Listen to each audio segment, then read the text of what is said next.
고린도전서 10장까지 읽었습니다. 고린도 교회에 여러 가지 문제를 놓고 사도 바울은 편지를 보냈습니다.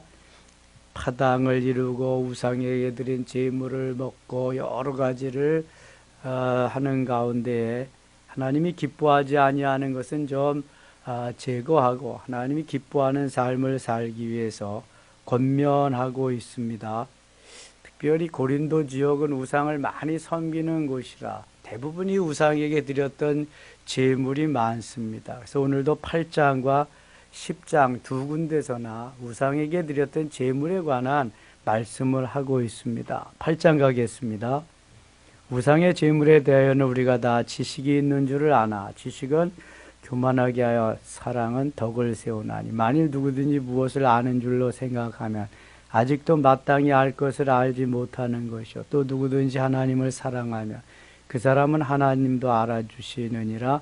4절 같이 읽겠습니다. 그러므로 우상의 제물을 먹는 일에 대하여는 우리가 우상은 세상에 아무것도 아니며 또한 하나님은 한 분밖에 없는 줄 아노라. 우상의 제물을 먹는 일에 대하여 우상은 세상에 아무것도 아니다. 사람이 만들어 놓은 게 우상이다. 이미 사도행전 10장에서 고넬료에게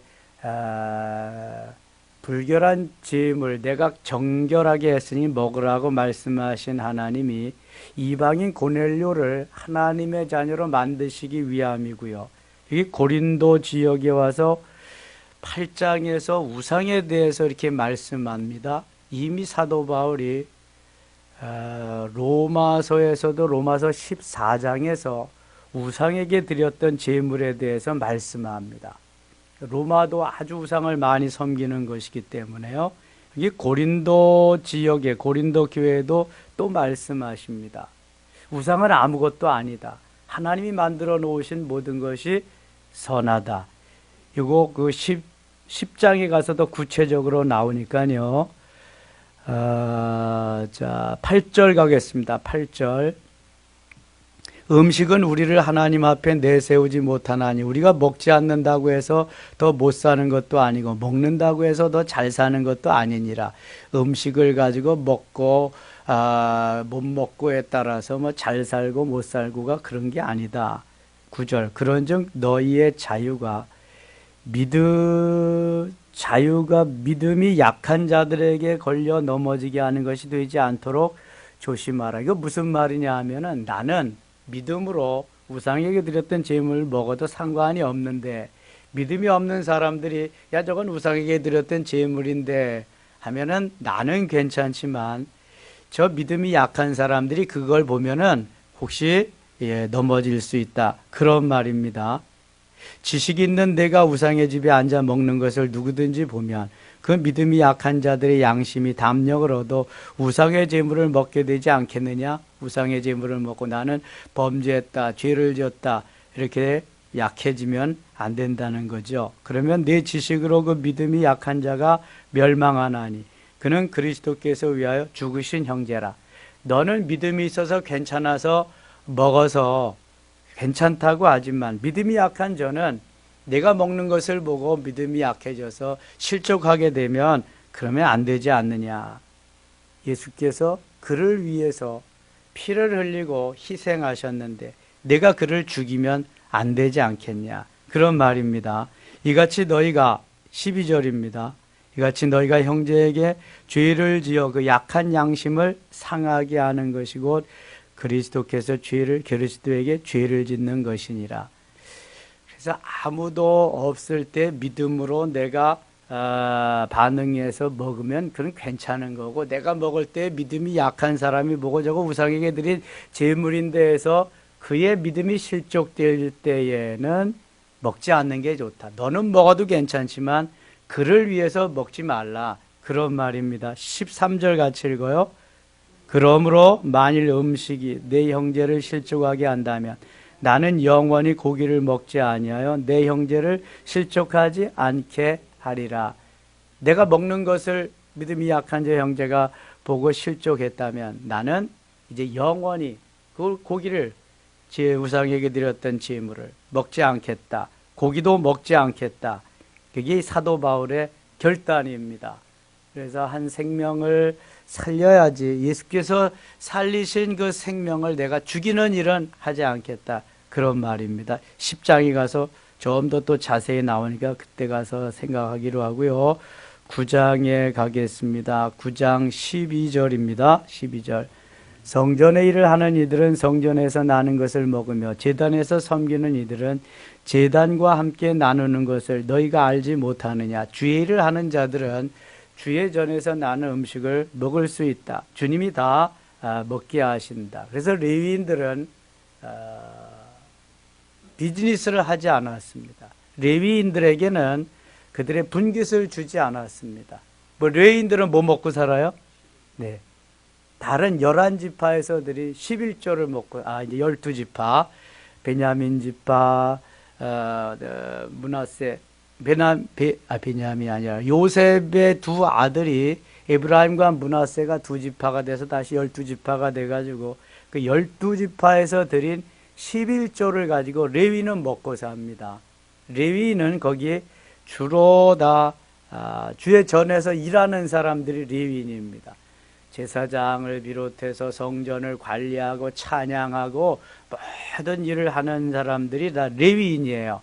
그래서 레위인들은 분깃을 주지 않고 비즈니스도 하지 아니하고 그들이 드린 11조를 가지고 먹고 살게 합니다.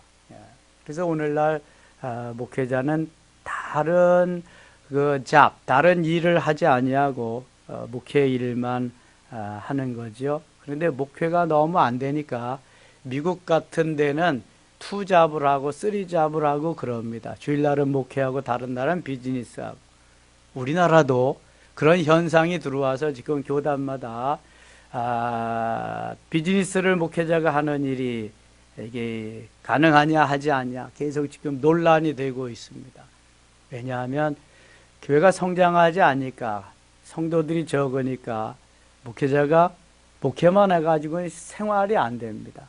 그래서 주간에는 가서 또 세상 일을 해야 되는, 택시 운전도 하고 세일즈도 하고 요새 그런 사람이 많습니다. 목회자가 목사인데 목회하는 목회자가 엄청 많습니다. 목회 현장이 없으니까. 목회 현장이 점점 줄어들잖아요. 그렇다고 목사가 주느냐? 목사는 계속해서 생산돼서 나옵니다.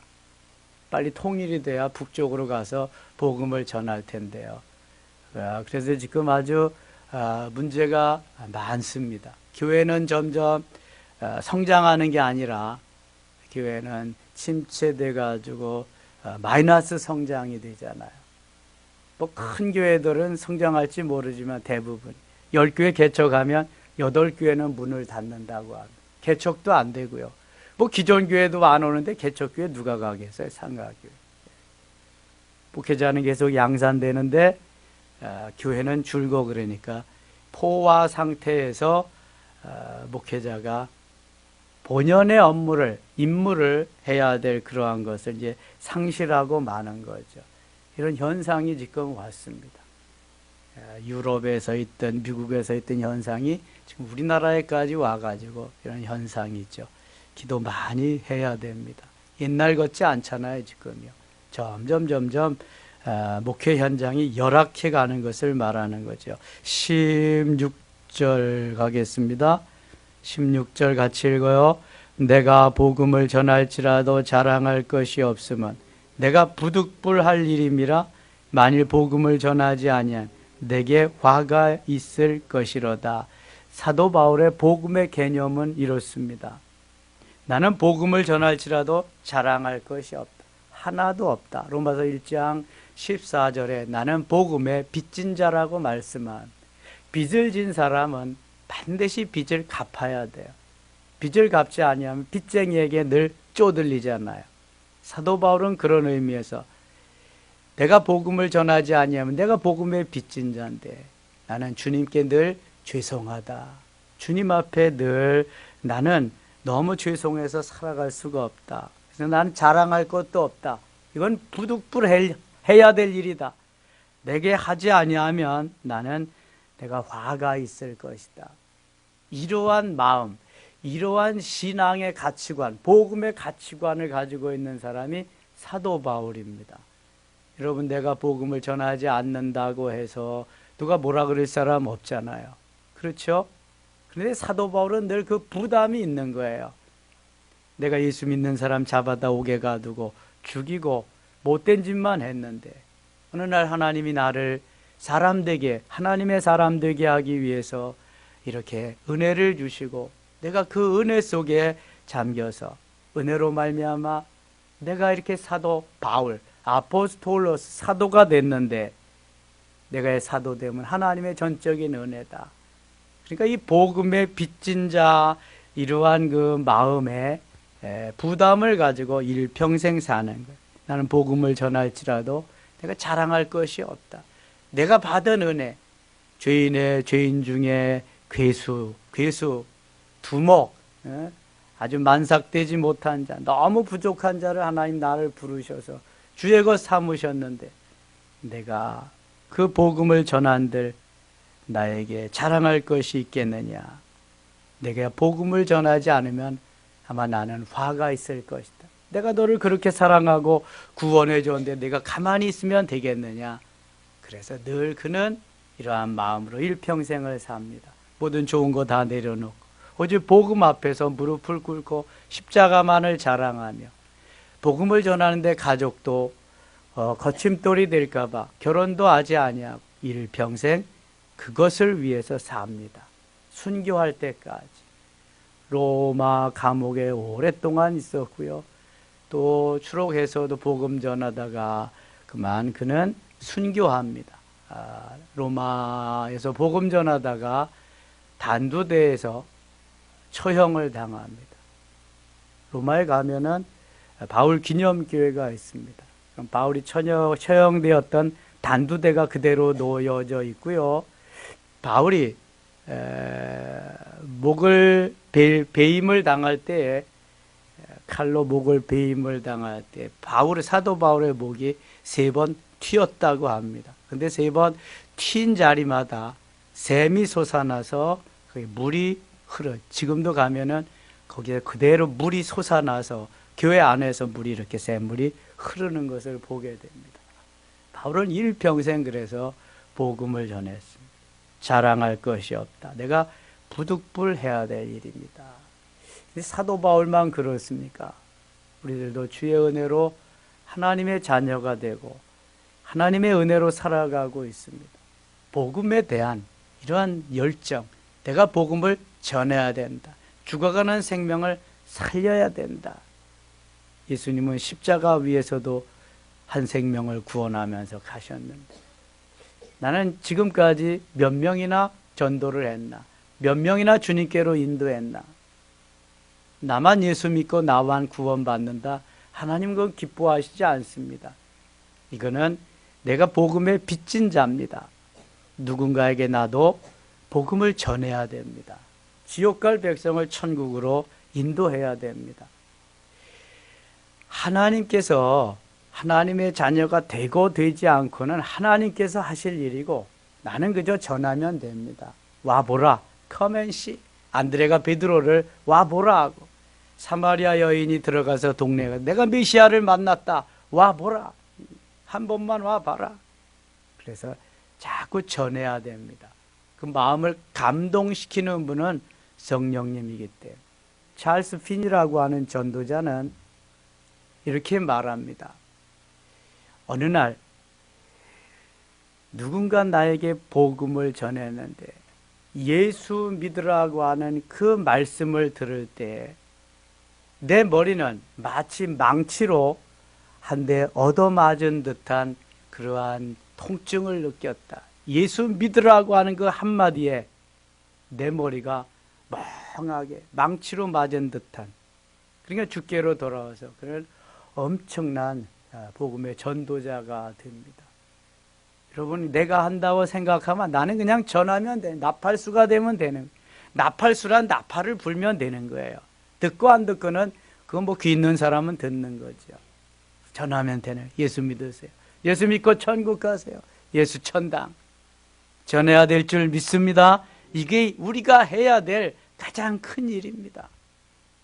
요즘 SNS 문자도 많이들 문자로 성경 구절도 보내고 안 믿는 친구들, 친척들 많잖아요. 이거 우리가 해야 될 일입니다. 천국에 가서 가장 큰 상급이 바로 전도자의 상급이래잖아요. 네가 생명을 몇 명이나 구원했냐. 해야 될 줄 믿습니다. 열심히 하세요. 열심히. 우리 남양순 권사님 몇 주 전에 목요영성 끝났는데 오셨어요. 목사님, 우리 후손이 이렇게 수십 명인데요. 다 예수 믿고요. 사랑하는 남편도 예수 믿고 천국 갔고요. 근데 그 셋째 사위가 사위하고 아주 그냥 잘 맞는데요. 동맹을 맺었대. 우리는 절대로 예수 믿지 맙시다. 동맹을 맺었는데 어느 날 장인이 배반을 했다는 거야. 아니, 아버님이 배반을 하면 어떡하십니까? 우리가 안 믿기로 작정을 했는데. 그리고 천국 가셨잖아요. 그래서 잘 믿고. 근데 그 사위가 아직도 안 믿는 거야. 저한테 와서 글자를 써주면서, 목사님, 우리 가문에서 이 셋째 사위만 안 믿습니다. 예? 그러면서 이름을 쭉 써면서 얘기하는 거예요. 송순근. 제가 잊어버리지 않고 기도하고 있습니다. 하나님께서 언젠가는 돌아오게 하실 줄 믿습니다. 온 후손들이 다 기도하잖아요. 관계가 연관되어 있는. 세상을 너무 좋아하고 불신 가정에서 태어났으니까 쉽지 않습니다. 그런데 사도행전 13장 48절에 보면은요, 영생을 주시기로 작정된 자는 다 믿더라. 영생을 주시기로 작정된, 예정된 자가 있습니다. 그래서 우리는 기도하고 전할 뿐, 때가 되면 하나님이 돌아오게 하시는 거예요. 일찍 돌아오는 사람도 있고 늦게 좀 돌아오는 사람도 있어요. 하나님의 때, 나는 몰라요. 하나님만 아시는 때이기 때문에 하나님은 계속해서 우리에게 기도하기를 원하시는 거예요.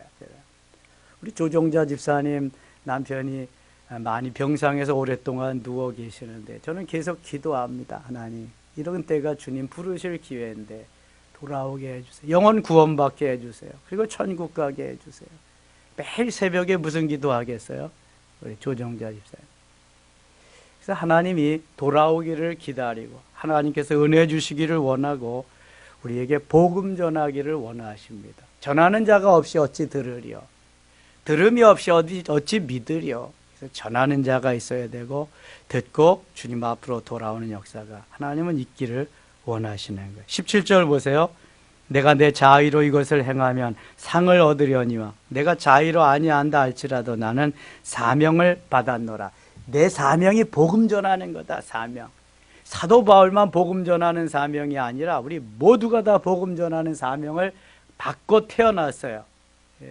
사도행전 1장 8절에 오직 성령이 너에게 임하시며 너희가 권능을 받고 예루살렘과 온 유대와 사마리아와 땅끝까지 이르러 내 뭐가 되리라? 증인이 되리라. 증인이. 마태복음 28장 18절로 20절까지. 그러므로 너희는 가서 모든 족속으로 제자를 삼아 아버지와 아들과 성령의 이름으로 세례를 베풀고 내가 너에게 분부한 모든 것을 가르쳐 지키게 하라. 볼지어다 내가 세상 끝날까지 너희와 항상 함께 있으리라. 할렐루야. 요즘은 복음을 전하기커녕 내 발등에 떨어진 불도 끄지 못해가지고 그냥 헤매이는 분들이 너무 많아요. 그런데 복음을 전해야 돼요. 복음을. 구원의 확신이 있고 예수 그리스도가 내 안에 계신 분들은 복음을 전해야 돼요. 됐든지 아니 됐든지 때를 얻든지 못 얻든지 상관없어요. 복음을 전해야 돼요. 우리 집사님 먼 데서 오셨는데 어머니 이렇게 예수 믿게 하시고 85세 된 어르신 이렇게 새벽기도 나오시면서 얼마나 좋아요. 우리 모두가 다 하늘나라 가야 되거든요. 지옥에 가서 영원토록 멸망의 구렁텅이에서 그렇게 사는 걸 한번 생각해 보세요. 우리 부모 형제들이 그런다고 생각해 보세요. 잠이 안 오는 거죠. 전해야 됩니다, 여러분. 이거 가장 큰 일이거든요. 23절 가겠습니다. 23절, 9장 23절. 내가 복음을 위하여 모든 것을 행하면 복음에 참여하고자 함이라. 복음을 위하여 모든 것을 행한다 그래요. 사도 바울은. 생명을 다 걸고 복음 전하는 거예요. 모든 좋던 거 다 내려놓고 오직 복음 전하는 거예요. 운동장에서 다름질하는 자들이 다 달릴지라도 오직 상을 받는 사람은 한 사람인 줄을 너희가 알지 못하느냐. 너희도 상을 받도록 이와 같이 다름질하라. 복음 전하면 가서 상을 받는다. 계속 1등하기 위해서 달려가는 사람같이 복음 전하기 위해서 달려가야 된다는, 이기기를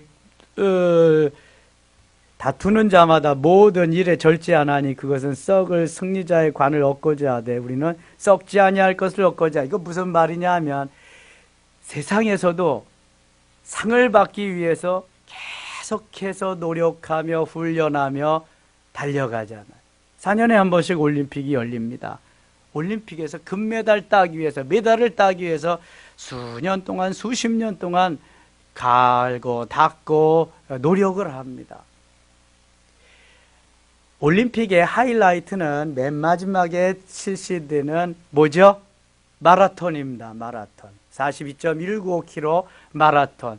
이 마라톤에 승리하기 위해서 얼마나 오랫동안 애를 쓰는지 몰라요. 지구력을 키우면서, 인내하면서. 거기에서 1등으로 들어오는 그러한 우승자에게는 뭘 씌워주죠? 네. 그 월계관을 씌워집니다. 우리는 면류관이지만 그들은 월계관이에요.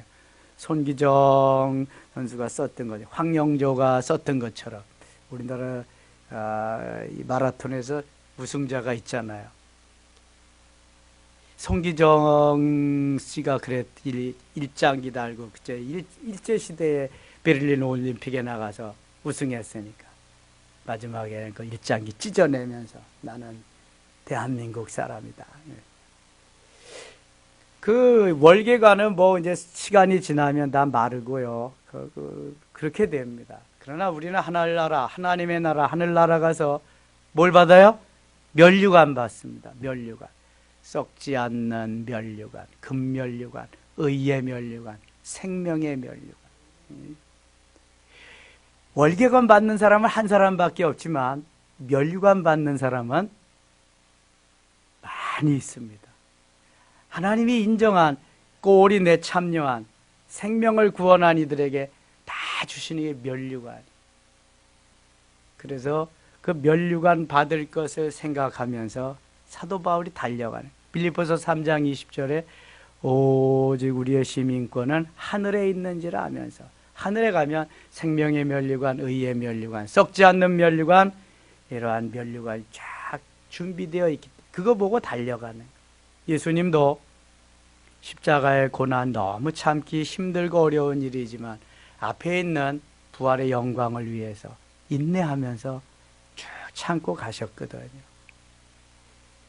복음을 전하는 일, 주의 일 하는 일 쉽지 않습니다. 그러나 앞에 있는 영광을 위해서 달려가야 할 줄 믿습니다.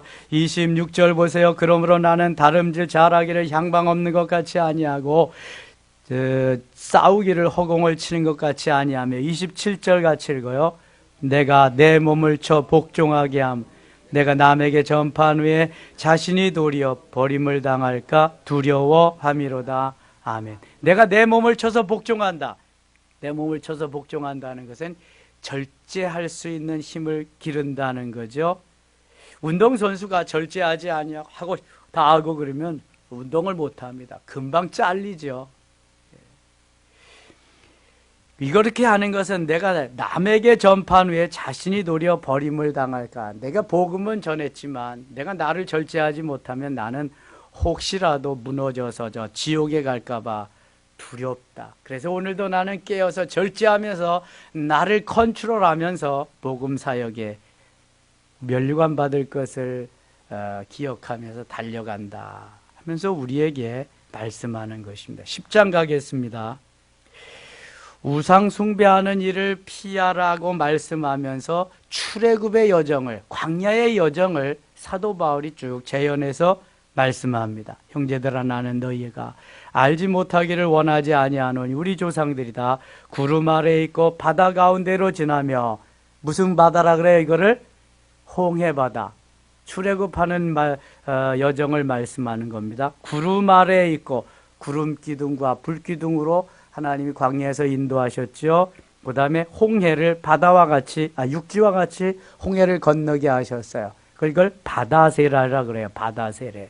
2절 모세에게 속하여다 구름과 바다에서 세례를 받고, 구름과 바다에서 세례를, 우리는 한 사람 한 사람 성부와 성자와 성령의 이름으로 세례를 주노라 그러지만 이스라엘 백성들은 한꺼번에 홍해에 하나님이 몰아넣으시고, 저 애굽에서 몇 년 동안 종살이 했어요? 400년, 430년 동안. 430년 동안 세상에서 살았어요. 하나님도 없이. 그래서 하나님이 출애굽시켜서 모세라는 지도자를 통해서 다 홍해에 갖다가 집어넣습니다. 저 침례교나 순복음 교회는 세례라고 하지 않고 뭐라 그러는지 아세요? 침례라고 그러면 베프티스트 침례. 본래는 침례죠. 물속. 예수님도 요단강 물에 잠겨서 세례를 받으셨어요. 누구한테? 세례 요한한테. 본래 침례인데 이게 약식으로 하다 보니까 세례가 된 거예요. 침례교나 순복음교회 같은 데는 강단 뒤쪽에 저기 목욕탕 같은 게 있습니다. 침례복 입고 가서 침례 받는 거예요. 여름에는 내과에 가서 저 북한산 골짜기 같은 데 가서 침례 받고 그럽니다. 침례. 한꺼번에 저 그 홍해에다가 집어넣고 하나님이 세례를 주신 거예요. 침례. 이거 말하는 겁니다. 그래서 홍해를 건너온 이스라엘 백성들은 200만 내지 300만, 장정만 60만 3,550명 모두가 거기서 세례를 받은 줄 믿습니다. 여기 세례를 받고 그랬잖아요. 세례를 받고. 모세에게 속하여도 구름과 바다에서 세례를 받고, 그래서 광야에서 죽어도 묻습니다. 광야에서 죽으면 천국 간다 못 간다? 간다 못 간다? 네. 광야에서 죽어도 원망과 불평 속에 하나님 다 죽이셨지만 다 천국 가는 겁니다. 천국 가는 거예요. 광야에서 죽어도. 우리가 광야와 같은 세상에 살잖아요. 예. 가나안은 현세 천국이고 여기서 세상에서 죽어도 다 천국 갑니다. 예수는 믿어 마음으로 믿고 의에 이르고 입으로 시인하여 구원을, 내가 예수님 믿습니다, 내가 하나님의 아들로 구원해 주러 믿습니다 하면 구원은 받는 거예요. 이게 로마서의 사도 바울의 요지잖아요. 믿음으로 구원받는 거, 행함으로 받는 거 아닙니다. 자, 광야에서 세례를 받고 다 같은 신령한 음식을 먹으며, 신령한 음식은 뭐죠? 만나입니다. 만나. 몇 년 동안 먹여주셨어요, 하나님이? 광야 40년 동안. 출애굽에서 먹을 것이 떨어져서 그때부터 광야에서 만나를 내려주셨고, 가나안에 가서 소출이 있을 때까지 하나님이 만나를 먹여주셨어요. 신령한 음식입니다. 신령한. 다 같은 신령한 음식을 먹으며 다 같은 신령한 음료를 마셨으니, 이건 뭐예요? 신령한 음료는 생수입니다. 반석에서 물이 나와서 마신 생수. 다 같은 신령한 음료를 마셨으니는 그들을 따르는 신령한 반석으로부터 마셨으며, 반석을 말하는데 신령한 반석이라 그래. 신령한 반석. 왜 신령한 반석이라 그랬을까? 그 다음을 보세요. 같이 읽어요. 신령한 반석으로부터 마셨으며 그 반석은 곧 그리스도시라. 아하, 그리스도시기 때문에 이 반석이 신령한 것이구나. 반석이 돌인데 뭐냐, 돌이죠. 뭐 신령해요. 그러나 그 반석은 누구다? 그리스도다. 그리스도. 성경에 나오는 모든 돌은 그리스도라고 보면 틀림없습니다.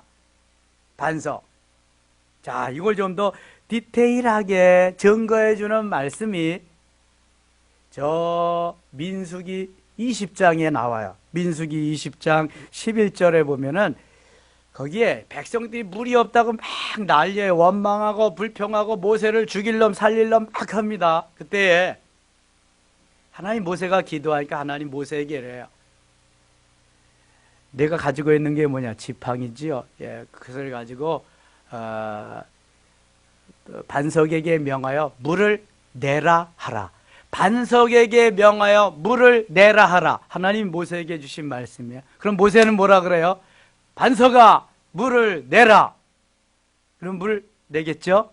근데 모세는 열을 받고 뚜껑이 열리기 시작했어요. 하나님이 반석을 명하여 물을 내라고 했는데 모세는 뭐라 그랬어요? 그 지팡이를 가지고 반석을 2번 땅땅 치면서 우리가 이 반석에서 물을 내게 하랴 그러면서 반석을 툭툭 쳤어요. 땅땅 쳤어요. 근데 그 반석은 여기서 뭐라 그랬어요? 그리스도라. 예수 그리스도라. 그리스도라. 모세는 홧김에 반석을 2번 땅땅 쳤어요. 그리고 마치 자기와 아론이 물을 내는 것인 양 우리가 이 반석에서 물을 내랴 하면서 화를 내며 반석을 두드렸는데 자기도 모르게 누구를 패버린 거예요? 예수님을 패버린 거예요.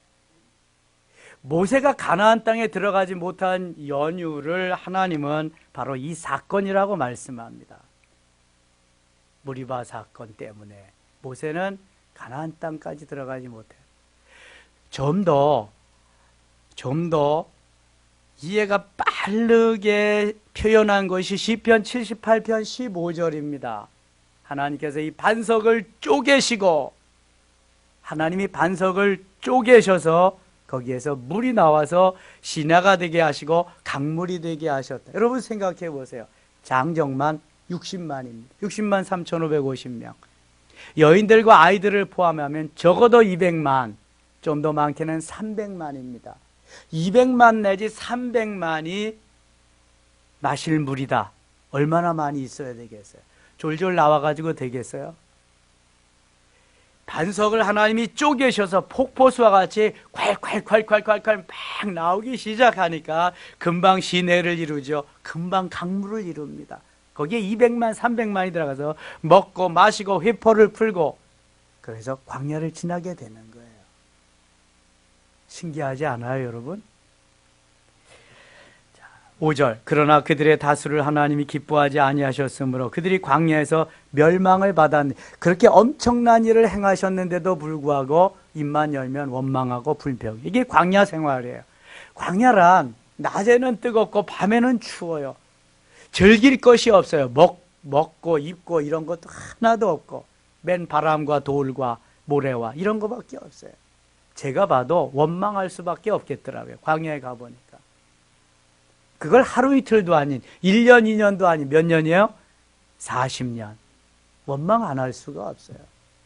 그럼에도 불구하고 여기서 참고 견뎌야 된다. 그게 하나님이 원하시는 거거든요. 참고 견딘 사람 몇 명이에요? 단 2명. 여호수아와 갈렙밖에 없어요. 나머지는 다 광야에서 죽었어요. 하나님이 죽이셨어요. 가나안 땅에 들어간 사람 여호수아 갈렙밖에 없어요. 지금 그 얘기 쭉 하시는 거예요. 6절 이러한 일은 우리의 본보기가 되어 우리로 하여금 그들이 악을 즐겨한 것 같이 즐겨 먹는 자가 되지 않게 하려 함이라. 쭉 이렇게 얘기를 하시면서 12절 그런즉 선줄로 생각하는 자는 넘어질까 조심하라. 사람이 감당할 시험 밖에는 너희가 당한 것이 없나니 오직 하나님은 미쁘사 너희가 감당하지 못할 시험 당함을 허락하지 아니하시고. 그러면서 23절부터 20절을 한번 보고 넘어가야 되겠네. 20절 같이 읽어요. 무릇 이방인이 제사하는 것은 귀신에게 하는 것이요 하나님께 제사하는 것이 아니니 나는 너희가 귀신과 교제하는 자가 되기를 원하지 아니하노라. 아멘. 자, 제사 드리는 것은 누구한테 하는 거예요? 귀신에게 하는 것이에요. 우리가 유교, 불교, 어느 종교든지 제사를 지냅니다. 제물을 갖다 놓고, 유교는 지방을 써놓고, 유세차 이러면서 하는데요. 이거 지방 써놓고 그거 읽는 것은 귀신 불러들이는 거예요, 지금 귀신. 제사하는 날이 무슨 날이냐? 귀신 총동원하는 날입니다. 귀신 다 와가지고 먹고 가라 그러는 거예요. 제사하는 것은 귀신에게 하는 것이지 하나님께 드리는 것이 아니에요. 나는 너희가 귀신과 교제하는 자 되기를 원치 아니하노라. 그래서 제사하면 안 되는 거고요. 제사 음식 먹어도 된다 안 된다? 예. 믿음대로 하면 되는 겁니다. 내가 먹어도 된다고 먹으면 되는 거예요. 그거 지금 말씀하는 거예요. 내가 이거 먹어서는 꺼리끼다. 그럼 먹지 않으면 되는 거예요. 난 먹어도 되는데 저 사람이 저거 제사 음식인데 믿음이 약한 사람이 그러면 그 사람을 위해서 먹지 말라는 거예요. 그런 거 지금 얘기하는 겁니다. 그런 거 23절부터 31절까지는. 그러면서 31절에 이렇게 결론을 내고 있습니다. 31절 같이 읽어요. 그런즉 너희가 먹든지 마시든지 무엇을 하든지 다 하나님의 영광을 위하여 하라. 아멘. 하나님의 영광을 위해서 하면 되는 거예요. 먹든지 마시든지 믿음으로 하면 되는 겁니다. 믿음으로. 정죄하면 안 돼요. 저거 우상에게 드렸던 제물인데 그 사람 믿음으로 먹어도 괜찮으면 먹어도 되는 거예요. 내가 그 사람 판단하고 정죄할 거 없습니다. 이미 하나님 다 말씀해 놓으신 거예요. 로마서 14장에도 말씀했고 고린도전서 8장에 11장에 10장에 계속 말씀합니다. 그래서 그거 가지고 정죄하면 안 되는 거예요. 믿음으로 사시면 되는 거예요. 기도하겠습니다. 하나님 아버지 고맙습니다. 오늘도 또 하루 주셨습니다. 믿음으로 살기를 원합니다. 정죄하거나 판단하지 말게 하시고 하나님이 우리를 구속하시고 우리를 하나님의 것 되게 하셨습니다. 고맙습니다. 사도 바울과 같이 복음의 뜻을 가지고 복음 전하는 일을 우선으로 하면서 오늘도 복음의 현장에서 승리하며 살게 하여 주시옵소서. 예수님의 이름으로 기도드리옵나이다. 아멘.